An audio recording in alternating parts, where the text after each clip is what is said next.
काहे के मुआवेलू अरे नजरिया के बान से काहे के मुआवेलू नजरिया के बान से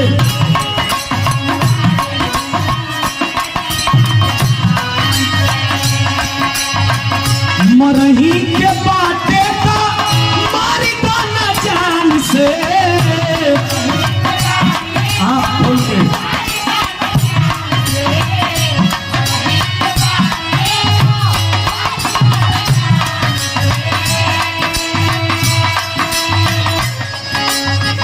मरही के बाटे का मारी दाना जान से इतना भैया लोग बना अरे काहे के मुआ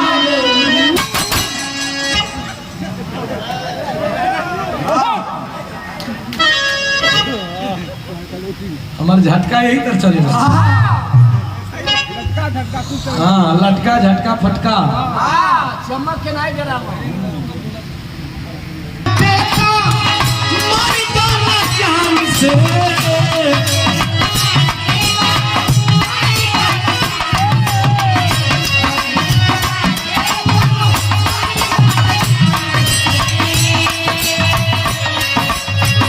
मरही के बाटे का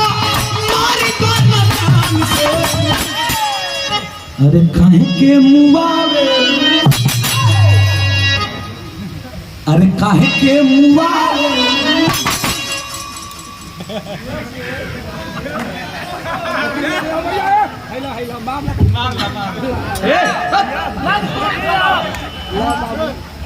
अरे काहे के मुआवे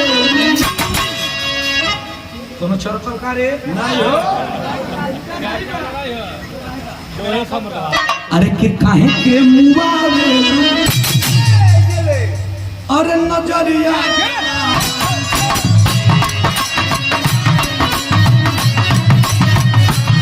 से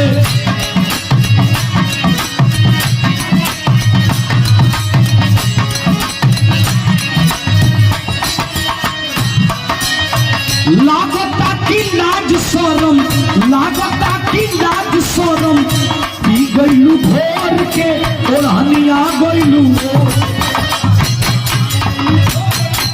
ओढ़निया गईलू ओढ़ के ता कहा गईलू छोड़ के ओढ़निया गईलू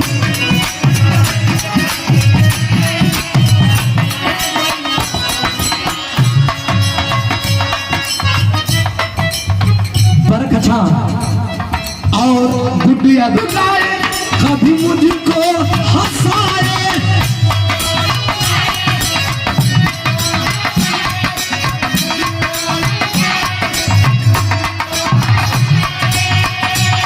कभी मुझको रुलाए कभी मुझको हंसाए मुझे कितना सताती है वो लड़की बहुत याद आती है वो लड़की बहुत याद आती है वो लड़की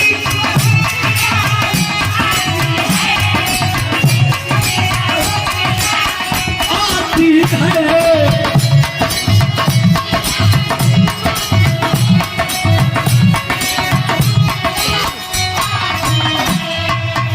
बिरहा गायक हमारे बड़े भैया हिंदलाल ताकि लाज शरम लागा ताकि लाज शरम पी गईलू भोर के और हमिया गईलू भोर के ता आलू छोड़ के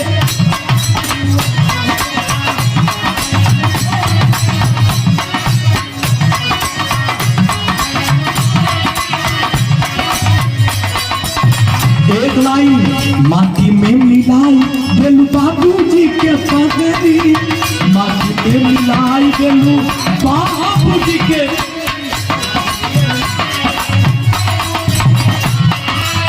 नमवा हसवले बाड़ू नमवा हसवले बाड़ू मिर्जापुर में सगरी नमवा हसवले बाड़ू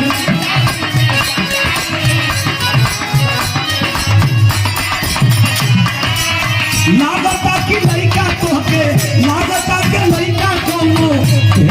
बकोड़ के ओढ़निया गइलू तोड़ के ता ओढ़निया गइलू तोड़ के ता